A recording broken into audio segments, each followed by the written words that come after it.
న్యాయాధిపతులు 18వ అధ్యాయము. ఆ దినములలో ఇశ్రాయేలీలకు రాజు లేడు, మరియు ఇశ్రాయేలీల గోత్రములలో ఆ దినము వరకు దానియేలు స్వాస్థ్యము పొంది ఉండలేదు గనుక ఆ కాలమున తాము నివసించుటకు తమకు స్వాస్థ్యము వెదుకుకొనుటకై వారు బయలుదేరియుండిరి. ఆ దేశ సంచారము చేసి దాన్ని పరిశోధించుటకై దానియేలు తమ వంశస్థులందరిలో నుండి పరాక్రమవంతులైన 5 మనుషులను జొర్యా నుండియు ఎష్తాయోలు నుండియు పంపి, మీరు వెళ్ళి దేశమును పరిశోధించుడని వారితో చెప్పగా, వారు ఎఫ్రాయిమీల మన్యములోనున్న మీకా ఇంటికి వచ్చి అక్కడ దిగిరి.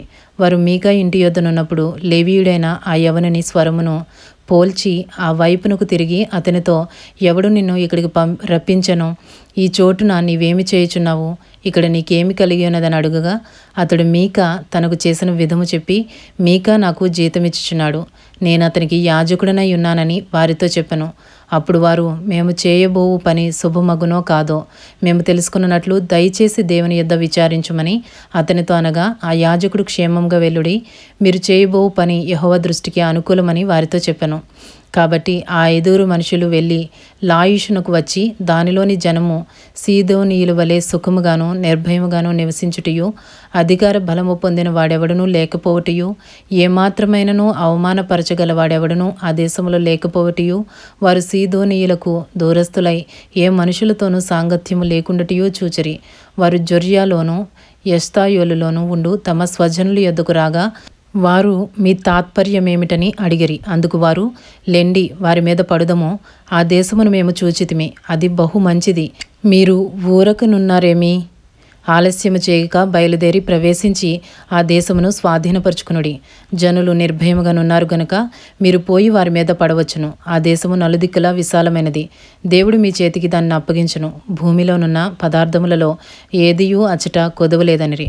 అప్పుడు జొర్యాలోను ఎష్తాయోలులోను ఉన్న దానీయులైన 600 మంది యుద్ధాయుధములు కట్టుకుని అక్కడ నుండి బయలుదేరి యూదా దేశమందలి కిర్యత్యారీములో దిగిరి. అందుచేతను నేటి వరకు ఆ స్థలమునకు దానియేల దండని పేరు. అది కిర్యత్యారీమునకు పడమటనున్నది.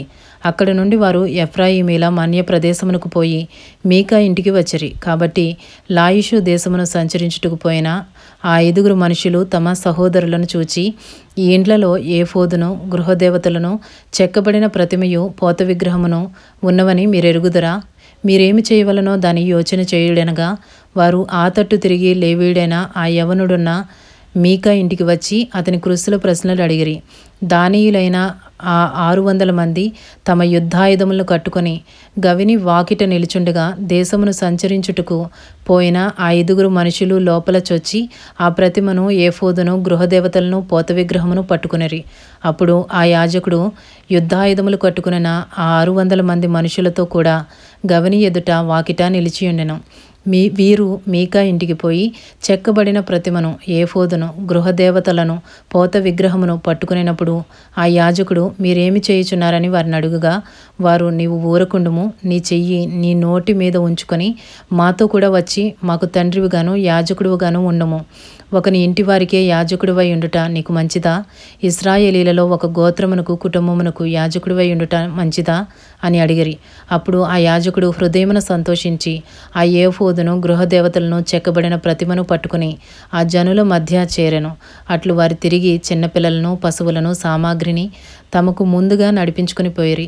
మీరు మీకా ఇంటికి దూరమైనప్పుడు మీకా పొరుగిండ్ల వారు పోగై దానీయులను వెంటాడి కలుసుకొని వారిని పిలువగా, వారు తమ ముఖములను త్రిప్పుకొని, నీకేమి కావాలను, ఇట్లు గుంపు కూడనేలా అని మీకాను అడిగిరి.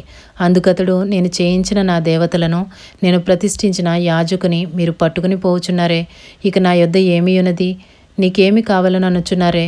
అదేమన్న మాట అనగా, దానీయులు, నీ స్వరము మాలో ఎవనికిని వినబడనీయకుము, వారు ఆగ్రహపడి నీ మీద పడుదురేమో, అప్పుడు నీవు నీ ప్రాణమును నీ ఇంటివారి ప్రాణమును పోగొట్టుకుందువని అతనితో చెప్పి తమ త్రోవను వెళ్ళిరి.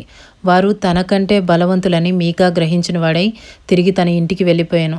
మీకా చేసుకుని దానిని అతని యొద్దనున్న యాజకునిని వారు పట్టుకుని సుఖముగాను నిర్భయముగాను ఉన్న లాయిషు వారి మీదకి వచ్చి కత్తివాత వారిని హతము చేసి అగ్నిచేత ఆ పట్టణమును కాల్చివేసిరి.